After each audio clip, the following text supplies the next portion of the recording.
Sejam todos bem-vindos ao canal TV CE Ahá. Antes de iniciarmos o estudo de hoje, gostaríamos de pedir a você que desse um like, se inscrevesse no canal e compartilhasse para ajudar a divulgar os seus conteúdos. Hoje nós vamos estudar sobre os espíritos durante os combates, durante as guerras, das perguntas 541 a 548. Na pergunta 541, durante uma batalha, há espíritos assistindo e amparando cada um dos exércitos? Há essa interferência dos espíritos nos exércitos que estão se debatendo entre si? E eles respondem que sim, e que lhes estimulam a coragem. Esses espíritos normalmente estão envolvidos, simpatizam com aqueles que estão guerreando. Kardec faz uma nota. Os antigos figuravam os deuses tomando partido deste ou daquele povo. Eles acreditavam que os deuses tomavam partido das guerras. Esses deuses eram simplesmente os espíritos que estavam sendo representados sob a forma alegórica. E a pergunta 542. Estando numa guerra, a justiça sempre de um dos lados, como pode haver espíritos que tomem o partido dos que se batem por uma causa injusta? Como é que os espíritos podem tomar partido? E eles respondem que bem sabeis haver espíritos que só se comprazem na discórdia e na destruição. Tem espíritos que sentem prazer, sim, na destruição. Para esses, a guerra é a guerra. A justiça da causa pouco os preocupa. O objetivo do que por que se está se guerreando pouco preocupa esses espíritos inferiores que se afinizam com a guerra. Na pergunta 543, podem alguns espíritos influenciar o general na concepção de seus planos de campanha? Eles podem interferir nos planos do general que está comandando a campanha? E eles dizem que, sem dúvida alguma, podem influenciá-lo nesse sentido com relação a todas as concepções. Eles atuam mesmo, eles influenciam, assim como eles influenciam na nossa vida, eles influenciam também os generais, ou as manobras que eles têm para fazer. Na pergunta 544, poderiam maus espíritos suscitar-lhes planos errôneos com o fim de levá-lo à derrota? Podem. Mas não tem ele o livre-arbítrio? Se não tiver critério bastante para distinguir uma ideia falsa, sofrerá as consequências e melhor faria se obedecesse em vez de comandar. Quer dizer, aquele que não sabe distinguir o que é certo, o que é errado, o que é bom, do que é ruim, esse não tem nem condições de estar no comando. Deveria ser um simples soldado ao invés de estar comandando como estrategista uma guerra. Ainda eram muito comuns as guerras, as grandes guerras, na época de Kardec. Na pergunta 545, pode alguma vez o general ser guiado por uma espécie de segunda vista, por uma visão intuitiva que lhe mostre de antemão o resultado de seus planos?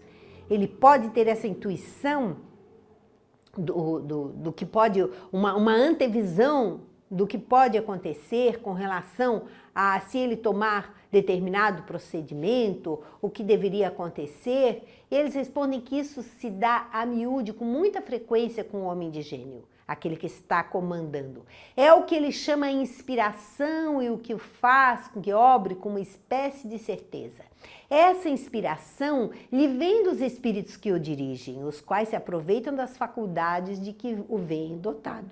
E aí é claro que o que é que vai atuar, o que é que vai interferir? A qualidade moral daquele que está comandando, aquele que está na frente do batalhão, aquele que está na frente dos soldados, daqueles que estão guerreando, formando as estratégias, conforme o seu objetivo, conforme a sua moral, ele será bem ou mal assessorado pela espiritualidade. Na pergunta 546, no tumulto dos combates, o que se passa com os espíritos que sucumbem, aqueles que morrem? O que acontece com eles? Eles continuam após a morte a interessar-se pela batalha? Eles continuam ali a guerrear, a lutar entre si? E eles respondem que alguns continuam a interessar-se, outros se afastam, conforme o caso. Há muitos que estão ali obrigados, há muitos que não estão interessados na batalha. Há alguns que têm uma condição moral um pouco mais elevada e que se afastam naturalmente daquele campo. Kardec faz uma nota. Dá-se no combate o que ocorre em todos os casos de morte e violência, porque é uma morte violenta, a morte num combate. No primeiro momento, o espírito fica surpreendido e como que atordoado. Julga não estar morto. Parece-lhe que ainda toma parte da ação. só pouco a pouco a realidade lhe surge.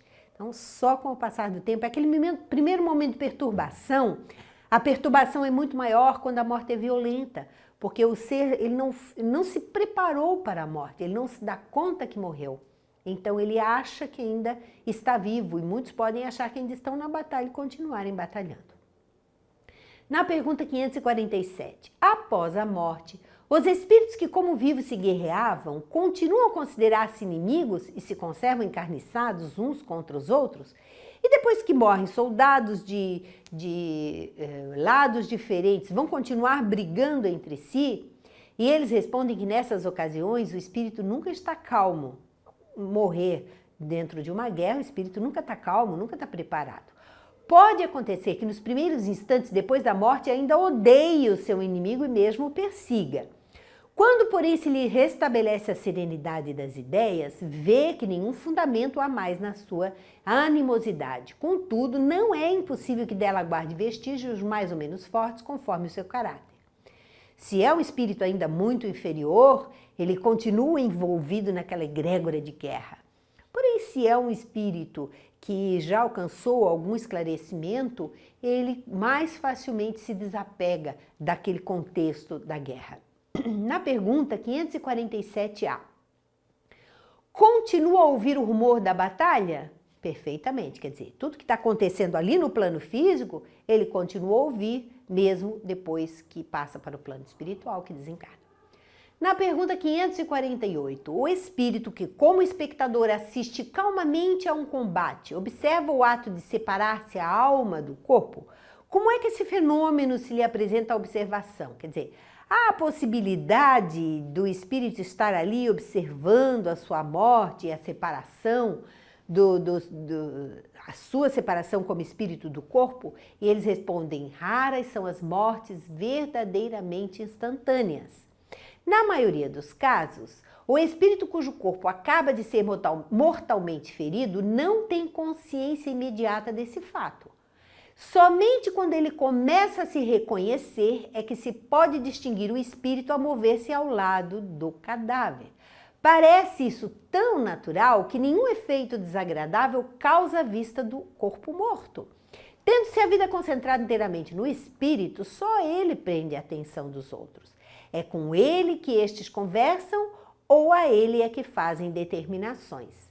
Então é muito difícil a pessoa se desligar rapidamente do corpo. Muito difícil. Principalmente num contexto desse de combate, de guerra, de luta, onde as pessoas estão exaltadas, não estão calmas, tranquilas para desencarnar. E normalmente a morte é violenta. Então, somente com o passar do tempo é que ele vai se acalmando e ele vai percebendo e vai tomando consciência de si como espírito e que está num outro plano. Então, conforme o seu esclarecimento, ele vai demorar um pouquinho mais ou um pouquinho menos nesse estado de perturbação espiritual. Assim nós encerramos mais um módulo do Livro dos Espíritos. Muito obrigada e até o próximo encontro.